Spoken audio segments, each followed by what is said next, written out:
every day, $3,000, $2,800, $6,000, $4,000, $5,500, $3,500. I'm printing money like I'm wiping my ass with it.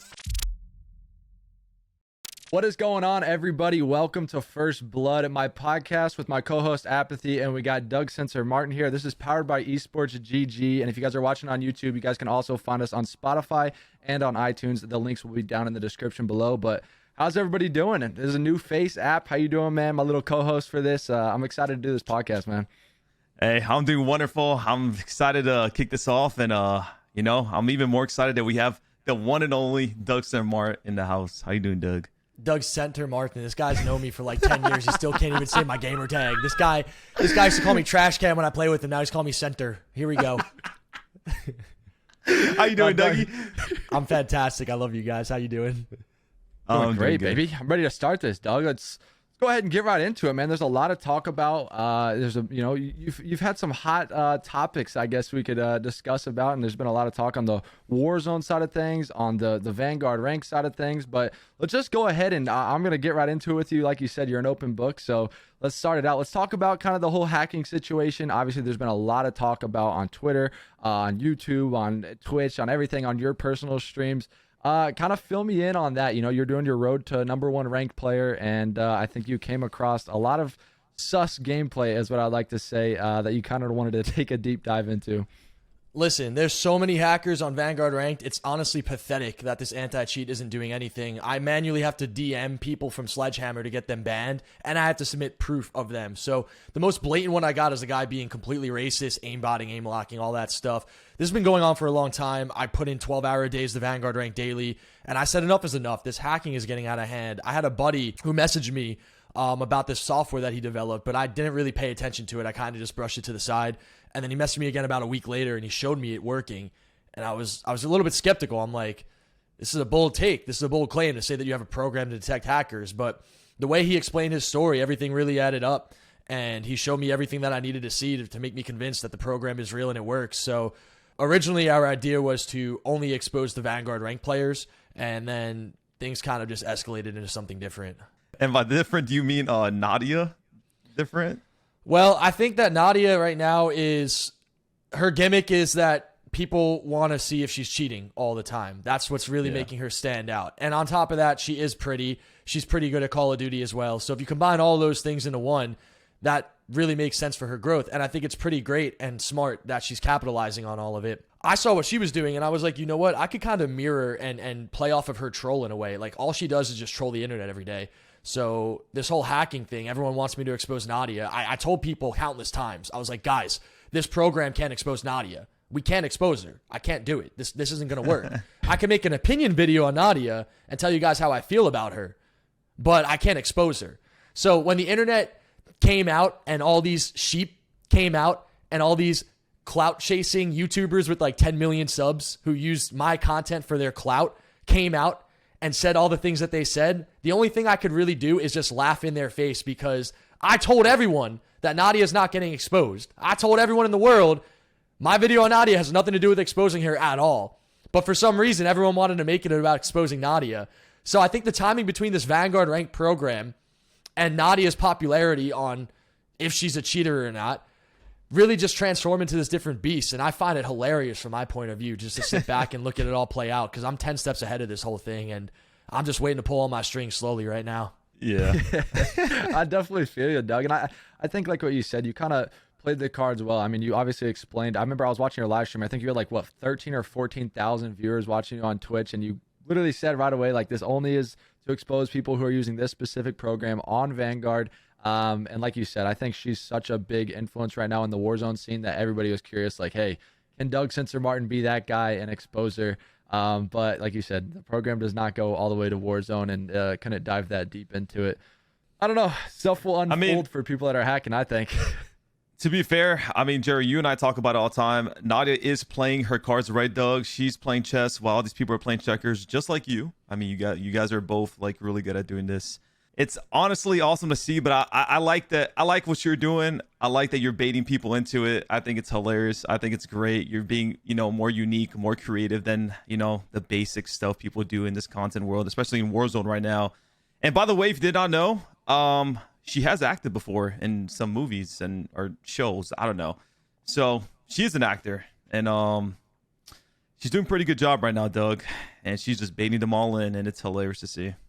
She has a great gimmick going for her. It's going to be hard to keep it up for a long time. So I think her acting skills are going to translate into other gimmicks as her career continues to develop. I'm a big fan, honestly. I'm a huge fan of Nadia. The reason I decided to go through with it too, because I know a lot of people are curious about that. The reason I decided to go through with it is because she messaged me at 5 o'clock in the morning. And I found that very suspicious, honestly. I was like, this girl really does everything in her power to make herself seem suspicious. And I know she isn't cheating. So I'm going to play along with it. I'm going to reverse Uno Nadia really hard right now. I had her clenching her butt. She was nervous, man. Yeah, she was so nervous. But I knew the entire time what I was doing. And I knew that a lot of people would think I'm a loser. And it's nothing I haven't heard before. I don't really give a fuck, honestly. Yeah, you don't At care. the end of the day, she's gained a lot of Twitter followers from it. I gained some Twitter followers from it. She's going to get more popularity. She's going to keep growing regardless of me, by the way. I know there's so many haters out there like, she doesn't need you. Well, everyone needs clout all the time. Everyone in this industry, no matter how big or small you are, needs each other. That's how you grow. And I saw a unique opportunity to do something different. I haven't been sparked with my creativity like this really since I met Yannette. So I found it as an opportunity for me to spark my creativity and get my juices flowing going into the new year with my team. And we have a lot of obviously tournaments planned and coming up, and we have to win and, do everything that you've done before, Brian, but that's separate from the content game. So I kind of want to just intertwine everything into one, and it's going exactly how I want it to, and I'm really happy with the results so far. Absolutely. And I know, Brian, you wanted to talk to him a little bit about the video he made recently. So yeah. Go ahead and Doug, take it off. I mean, so we were talking about Nadia. You said you're a big fan of her. We kind of just want to pick your brain. How did the whole proposing, going to Rebirth Island idea kind of started, and like, what made you go down that route? Well, like I said from the beginning, even on Monday when I tweeted a new video on Friday, so I had this whole thing planned out for about a week on how I was going to go do this and what my plan was going to be. I was like, you know what? I didn't know if I was going to propose to Nadia. I didn't know what I wanted to end it with. But once she started like DMing me at 5 a.m., and I know that the girl that DM'd her was a cheater. So I know Nadia isn't a cheater, and I know Nadia is probably super paranoid about it. But for Nadia to message me that early in the morning, and then for me to go on my live stream and say, I think she's scared. She messaged me at 5 a.m. And then she's like, that's not what happened at all. I hope the clicks are going to be worth it. Goodbye. And she unfollowed me immediately. I was like, all right, Nadia, I'm about to give you an alley-oop right now. And I think you're going to really appreciate it. And the second it happened, she laughed. She followed me right away. I told her it was all love. And she was like, great work. She was like, I can't believe people think we're in on this together. The whole proposal to me, really, it kind of accumulated throughout the week. I didn't know exactly how I wanted to end the video, but I knew my one intention was to only help boost Nadia even further down the path that she's going down right now. It was never to bring her down. So my intentions the entire time were very true. I just didn't know how I wanted to execute the punchline at the end. The reason I decided to do the proposal is because I really see a lot of Nadia in me, in terms of the way she goes about her life, saying she's the best female Warzone player in the world. Clearly she isn't. I mean, she plays in her bot lobbies all day long. But the thing with me that I could relate to about that is that the whole world tells me all the time that I'm trash and I'm never going to win, even though I'm a champion. People treat me like I'm a garbage COD player, when in reality, Doug. I'm a 4-time champ, and I've only lost one Mickey Mouse finals to Crimson, and I had and I was 10,000 people. You were with me. I mean, we were on a was a pickup Mickey team. Mouse. I don't care. People, saying we lost that one, Doug, that one does not count for us. Adam Apicella came out, said it counted, so I'll take the L because it's Adam and he's goated. But, I mean, to me, that's a Mickey Mouse final. But, I'm a Call of Duty champion, and I've been clowned for years, people telling me that I'm not good enough, that I'm trash, that I'm this, that I'm that. I'm looking at this girl, Nadia, and I look at her like she's the first female in this space. Like, obviously, you have, like, FaZe Kaylee, you have Natasha, you have some of these girls in the Warzone scene that are doing their thing and doing well, but she's really exploding, and her whole gimmick is really staying strong throughout the hate. She baits people into hating her, and then she capitalizes on the hate and makes them her fans. And for me, I feel like I really missed the opportunity to do that when I broke up with Yannette, because I jumped into another relationship and I wanted to protect my girlfriend's feelings. I never wanted to do the things that I wanted to do. All of the stuff that Nadia is doing with this cheating is really the memes that I wanted to make about myself when I broke up with Yannette. So Nadia really inspired me, and I really saw a lot of similarities in myself and her, and I want to be an actor. She wants to be an actress. I want to win a world championship. She obviously isn't going to ever do that with Call of Duty. She's just going to be a Rebirth Warzone streaming content creator going into skits or whatever. But like, I have really big dreams as well. So I really look at the best level and the best version of people, and I see this image of Nadia becoming this mainstream actress through Call of Duty Warzone because people thought she was cheating, and she just master manipulated all of them. And then she becomes this mainstream actress one day. And I feel like one day I'm going to win a world championship, win an Oscar for acting in movies, become the president of our country. So, I mean, I see a lot of similarities, and I thought the ballsiest thing to do would be to propose without saying any words, get a world championship ring, which I couldn't get in the amount of time I needed. So I just got my sister's engagement ring instead. Oh, okay. And I figured I could start an entire storyline by a failed proposal with Nadia. And when she came out and said that she likes women, I thought that was great because it really just gave my universe that I have in my head an entire lifetime supply of content with one specific person. And the only other time I've done that was with Yannette. So I really see this opportunity. I already have a year storyline written out in my head on what I could do with Nadia and how I could double that girl's subs in one day on YouTube. I mean, I have so much power right now because of this controversy and because of the amount of hatred towards me to really boost and capitalize both of us in a way that I find really fun and creative. And that's what makes me so drawn to it. I don't really do things unless if I find them fun and creative. And Nadia is fascinating to me, and I love her success. And I think a lot of these other people are trying to do the same thing I'm doing. They just don't do it as creatively. Like, they make these little skits about getting caught cheating with Nadia, or Nadia catches them cheating or whatever. And I'm just like, that's mid. Like, let's step our game up a little bit. Let's do something a little bit more interesting here.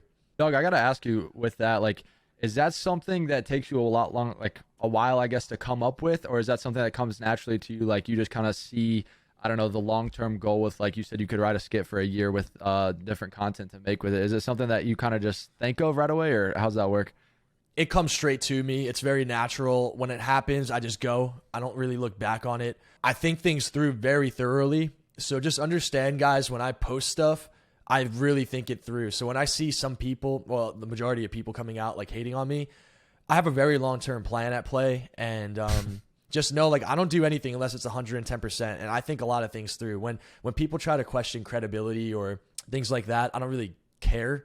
I'm trying to be nice. I don't really care because I know exactly what my intentions are, and the truth will always come out. So they come naturally, Jerry. They come naturally, and I feel very blessed for it. And the show goes on. I got a lot of things planned, and I'm really excited for everything coming up this year, honestly. I gotta say real quick, Doug, because like the more you talk about Nadia and just like in general, you guys are actually so alike, and it's crazy to say, bro. Like your mentality, like the content, like the way you guys, like I'm the best female Warzone player. You always talk about how you're the best, 4-time champion, you know what I'm saying?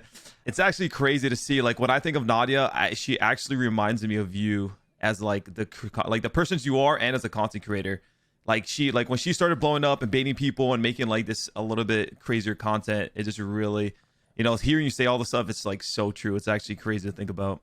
She shows me the side of myself that I've always wanted to let out. And I think that's another reason why people are so surprised, because they just look at me as this morally correct person that does everything the right way and never steps on people's toes. But I have another side of me that I want to show people. And I thought Nadia would be a great way of showing that to people. And it worked. And everything I attach myself to will continue showing that side of me in a way. But obviously you need balances in life. There's other passions and things too. Like, it's not all about just baiting people all the time on the internet, but it is pretty fun to do. I'm not going to lie. I know I've had a great time watching it, Doug, because it's pretty hysterical how you can make good content out of it. And like you said, make the short form videos, the proposal stuff, create long form videos. And like you said, it kind of comes naturally to you. So it's been really cool to watch. But I want to switch things over to kind of, you spoke a little bit about it, how you haven't had this like kind of passion and whatnot, and like how you've dropped everything in life. You dropped your girlfriend for a long time. Let's talk about your plans kind of for Modern Warfare 2. Obviously, you are 27 now, correct? 28. 28. Okay, 28 years old. You're still trying to get that ring. I know we've talked multiple different times. You're going to work hard. You're working your way through the pit. You're still with Boston Academy right now. And I saw your tweet, I think it was yesterday, or today, about how you're working kind of through the pit with two of your brothers and somebody new. So talk to me about the team, plans for MW2, goals, different things like that. So team is me, Kyle, Sean, and the fourth is pretty obvious. We haven't formally announcing me yet, so I don't want to just say it. Got But it. it's pretty obvious who our fourth is going to be. And this is really the first time since I played with you, Brian, ever since we got traded off FaZe and went to Prophecy. Really, from that point on until now, I haven't had any good teams or any good opportunities. And I really feel that going through the pit in Modern Warfare, being on the subliners, not being allowed to play COD, wasted the entire year. The money wasn't worth it. Farzam, thank you. I appreciate the money, but truly, like when I look back, that's the biggest regret I've made, was taking that bag to sit on the bench and do nothing. I don't think he had bad intentions, but it just wasted a year of my life. And in competitive COD, a year is like a decade. We all know this. So that was very valuable. And it was a great lesson, though. And I decided not to renew at New York for year 2. They wanted to renew me on a cheaper rate.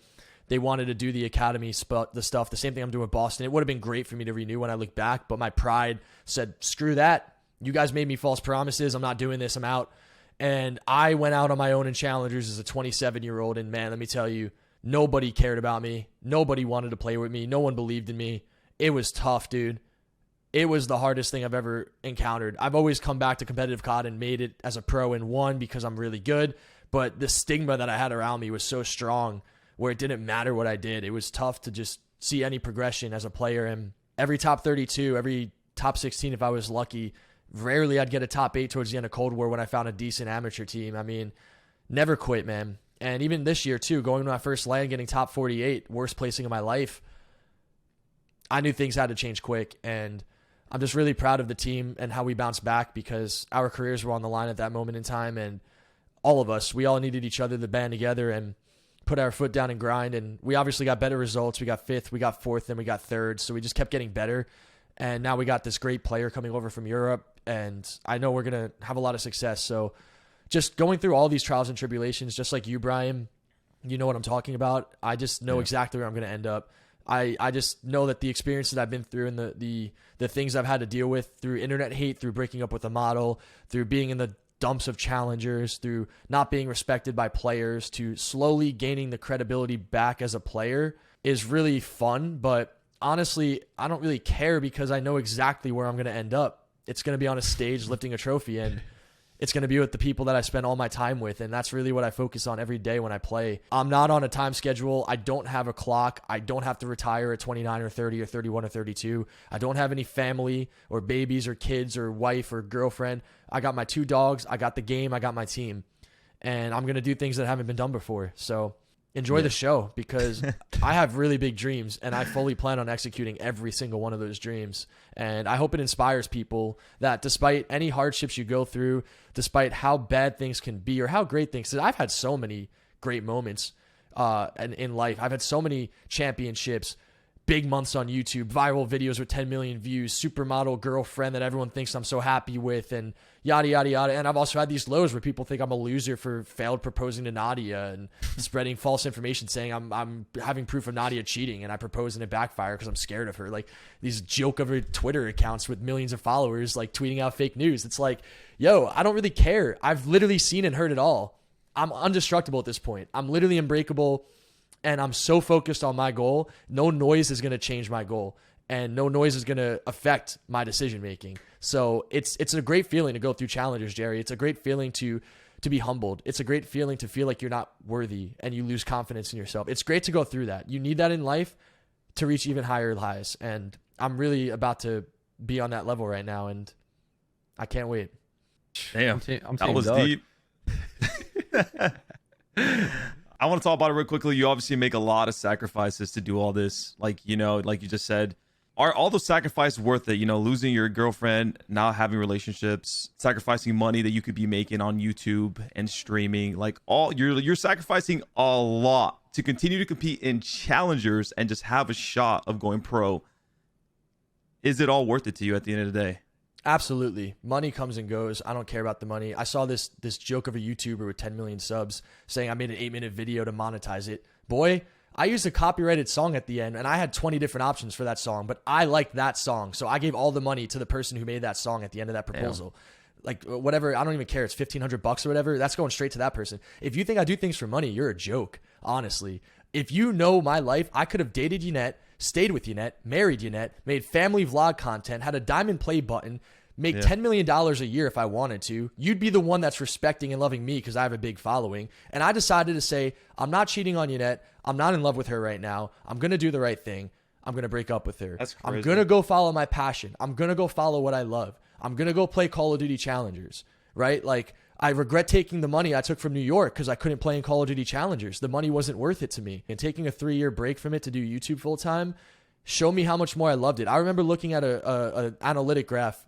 My biggest month on YouTube made nearly $100,000 every day. $3,000, $2,800, $6,000, $4,000, $5,500, $3,500. I'm printing money like I'm wiping my ass with it, and it's so freaking easy. It was the easiest thing I've ever done. Being a daily YouTuber was the easiest job I've ever had in my life.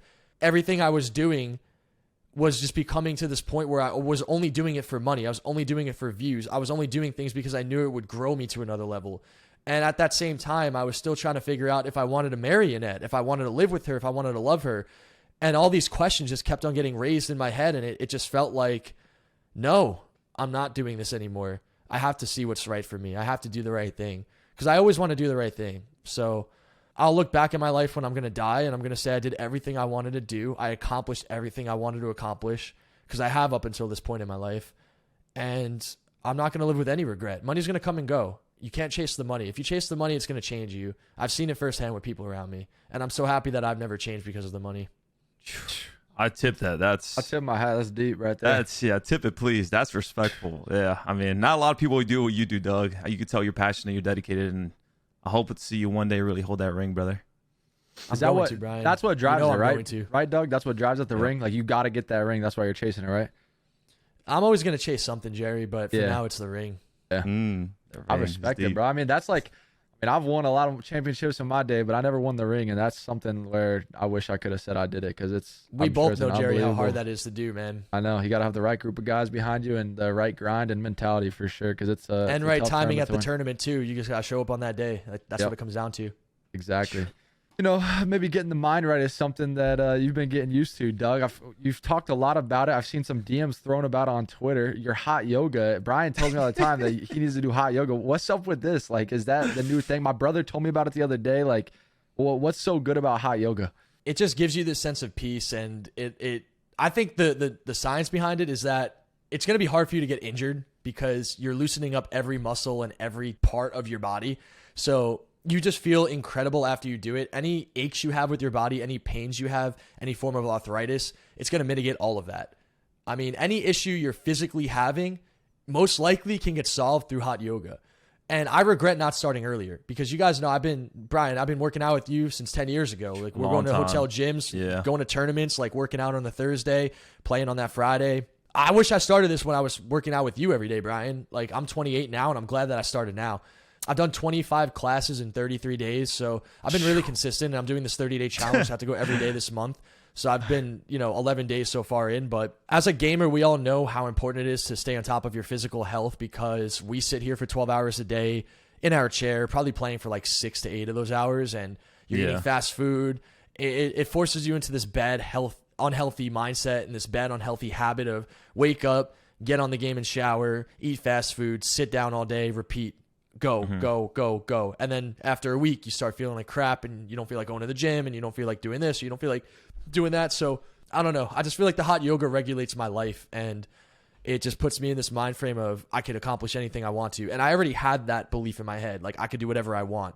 But the hot yoga is really elevating that for me. And it's one of those things where I feel like I have another person looking over my shoulder saying, Doug, you need to do this right now. Like, this is the right time to do this. Doug, don't do this. Fall back and be patient here. Doug, go do this right now. Like, I don't know what it is, but it just feels like I'm opening up a third eye and I'm just along for the ride. I mean, yeah, it's good for your mental state, right? I mean, just overall good for your mental. We can all agree Call of Duty, a lot of it's mental, like competing at a high level. It's true. I mean, bro, we know how mental the game is, bro. Like, it's all mental. A lot of it's mental. 90%. I feel like a day 90%. where I'm like discouraged or not mentally focused or like not mentally in the game, I easily could have a bad day or I could easily underperform that day versus a day where I'm super confident or I'm like fully focused. It's like night and day. Brian, remember when we went to dinner right before I flew out of LA? I did that commercial and I met up with you. And I really wanted you to keep competing. And you basically told me I'm done. Like, I made my mind up. It's over. And I was like, Brian, And I remember adamantly telling you this. I'm like, Brian, if you're done and it's over, how are you going to want to be remembered? How are you going to want that final game to go? And although you lost, you were the reason the team came back on Apocalypse Game 4. You went crazy on a 10 streak. You fried the New York Subliners. You put on a show. You show people who you are. And I'm sure in the back of your mind, you might have been thinking something like, what Doug told me is true. Like, I can't fucking go out. Like, I know I've been losing all year and my team sucks, but I can't. Got to show people what I got in me, you know? And it's always going to be in you. It's really about if you want to play or not. That's really what it comes down to. So you made me really proud, even though you lost, and you've always made me proud. So it's my turn to start doing the same for you. Thank you, Doug.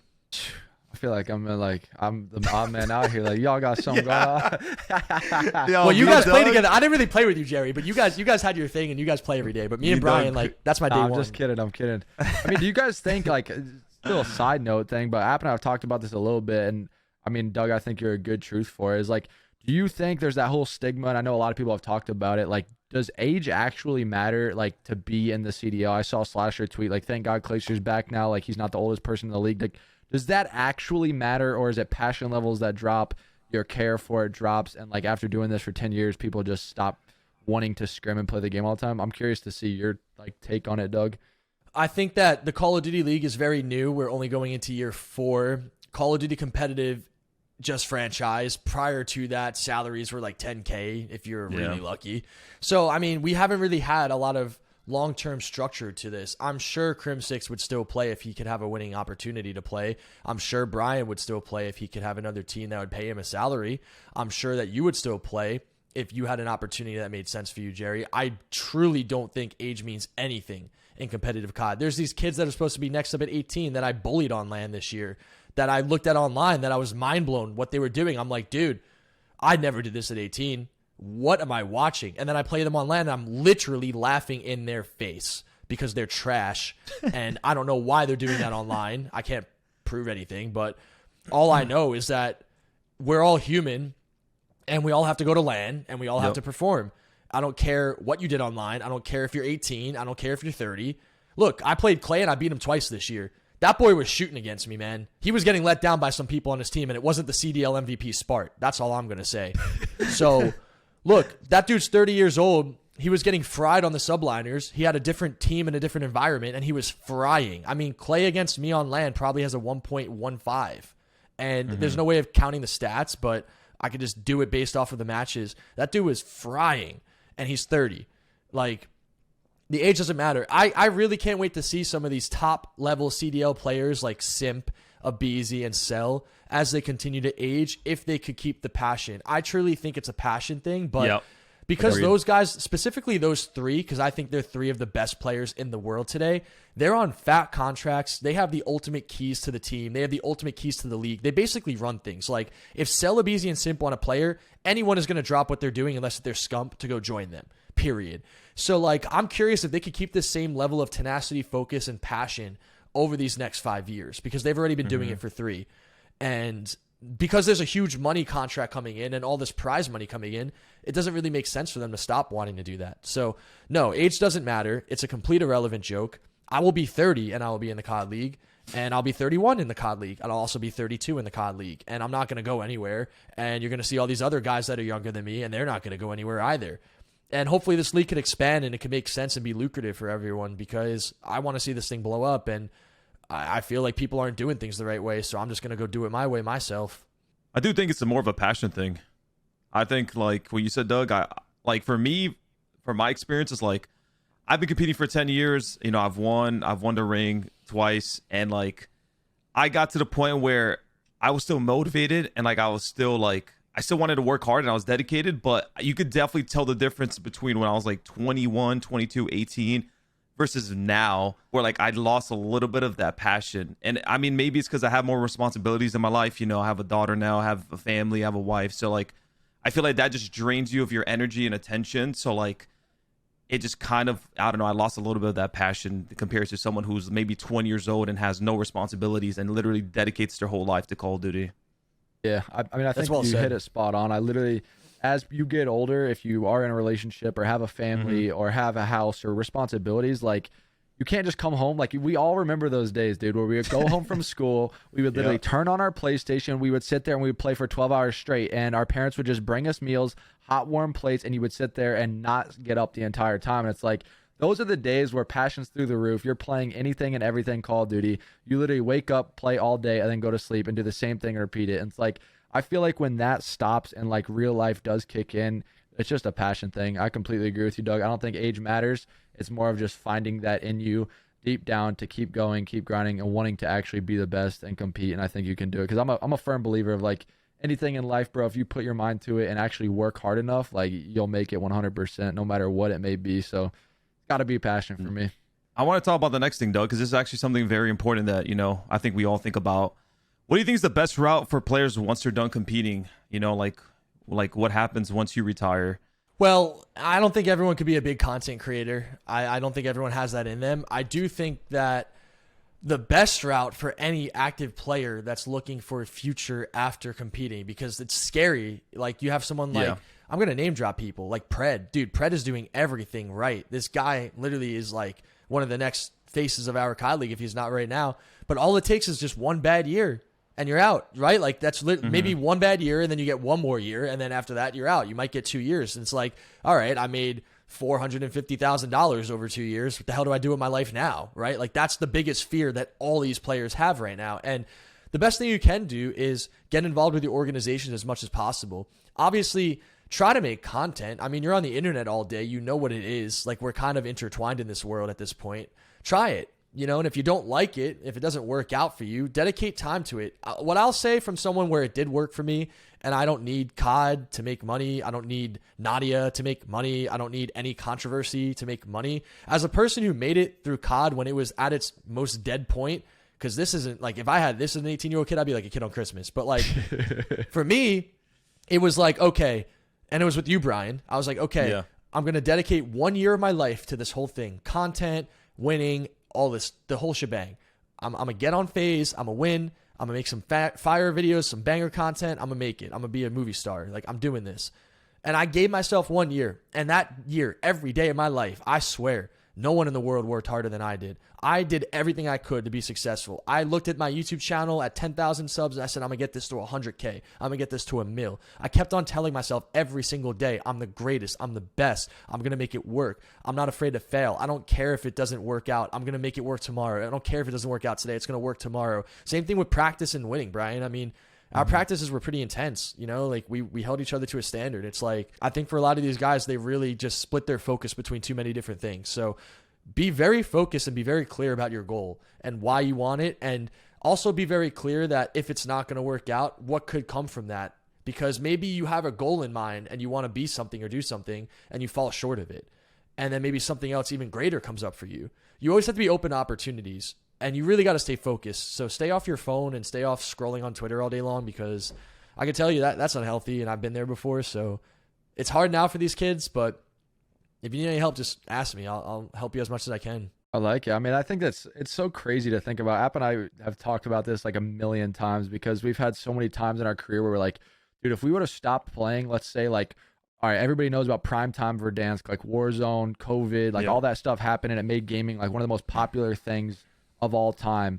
It's like, what if? There's always these what ifs, and I think it's like so scary as sometimes as like a COD League player, like you said, Doug, you could have 2 amazing years and then you have 1 bad year and like you have 1 more bounce back. It's like, look at players, look at Clayster, for instance. He literally won champs, then got thrown into the pit, got thrown into a terrible situation with New York, got put into challengers, and now it's like he barely got onto Paris Legion. This is his bounce back year, and I know he is older. Yeah, he's maybe on his way out of the league, but it's like, it can be scary. I mean, if you don't make it till you're 30, you know, playing the video game, it's like you maybe don't set yourself up for long-term success. So I think, like you said, Doug, you always got to be thinking kind of next step, being involved with the orgs, making content, putting yourself out there, not just as a Call of Duty player. Obviously, that's your focus, but you gotta be working hard every single day to kind of always planning for next step, in my opinion. I mean, me and you, we're doing the content grind right now. It's scary, you know, once you get kicked out of that league. I mean, people, you know, they're forced to retire essentially. Like, I like to tell people, like pros, not, even though they're obviously their main goal is to win, but try to, you know, build a brand. I've seen Doug said this before on Twitter. try to build a brand, try to make some sort of content, and like grow slowly but surely. And that way, if you once you retire, you do have something to work with, and like once you're done competing. But I mean, we'll see what these youngins do. I'm with you. I guess the last thing I want to ask you, Doug, before we kind of wrap this whole thing up is, how do you feel that your name is like fully transitioned to Doug Censor Martin? You don't even have a middle name. It's just like you're branded as Doug Censor Martin. Do you like that? Do you care? It doesn't even bother you? How's it feel? It doesn't really matter to me. I don't really care. People are always going to have their opinion on whatever it is, but they're going to change their opinions based on your actions and your goals. So I think Doug Censor Martin is cool. Funny story before we go, because not a lot of people know this, but for the longest time, I dated Yannette, and Yannette is like very special to me. So for the longest time when I was dating her for 3 years, about 2 years in, she said she said to me, "Dog." I was driving to my mom's house, and she goes, "Your middle name Censor?" And I said, "No, my middle name is Taylor." She goes, "Oh, I think your middle name is Censor because it's Doug Censor Martin." So even my girlfriend, who I was living with for 2 years at that time, literally thought my middle name was Censor. She didn't even know my real middle name was Taylor. So it's just funny to see like how people interpret things and how they see things based off of what they're looking at on the internet. So I think it's cool, man. Doug Censor Martin. I mean, it flows. I like it. Shout out Studdy. He's the one who came up with it, and he just had a baby girl. So shout out Jay. Hey, Thank congrats, you, Jay. Congrats, Jay. Let's go, baby. Love to see that, man. That's crazy. Wait, Jay's the one that started it? I swear I've heard him say it before too. It was Jay. It was back in AW. Was the one we teamed? It was when we teamed, and I clutched on TJ 1v2 5-5 on TJ and Perplex recovery. I'd done Perplex. Oh, and then no. that put us up 2-0. Yeah, put Yeah. us up 2-0. And then I just remember the casters. I don't know who it was. I think it was like Maven, Puckett, Courage. But Jay is really the one who was like, "No, you're Doug Censor Martin now. You need to make that your thing. You're Doug Censor Martin." Because all the casters were saying, "Doug Censor Martin again!" Like, so it's, it's funny. That's crazy. It's cool. All right, well, I want to say a huge shout out, Doug. Thank you for coming on. Thank you for having some good conversations with us. It's always good catching back up with you. And I know I wish you the best this year in MW2 with you and your team. Hopefully you kill it and continue to rep Boston well, because you're doing your thing, Doug. Keep up the fire content. And you guys know Doug's socials, but they'll be in the links down below. And Apathy and I will be having a lot more podcasts, having different people on, taking on some hot topics, whether it's CDL related, Warzone related, you name it, we're going to be talking about it. And again, huge shout out to EsportsGG for kind of powering the whole thing, getting it going. You guys can check us out on iTunes and Spotify as well as YouTube. So thank you guys. And if you guys got anything else, that's going to be it. That's going to wrap it up. I just want to say Thanks for one having thing. me on. Thanks for having me on, Brian and Jerry. I appreciate you both. Go ahead, Brian. Absolutely. I just want to say, Doug, I love you. Thank you for being here. And I love you. you're going to win a ring, baby. I believe in you, man. Woo! Brian, you're the first one I'm going to call after I do it. Hell yeah. Do it, please. I tip it, Doug. You got to wrap the shirtless jersey, though, because once you do it and you hoist the jersey, like, everybody's going to be hyped for you. Oh, yeah, no, shirtless I don't care if I get fined. I'm wearing the shirtless jersey when I get on the main stage. I don't care what anyone says. I love Let's it. go. I love it. Who cares? Like, the fines will come, but nobody can hold my boy Doug back.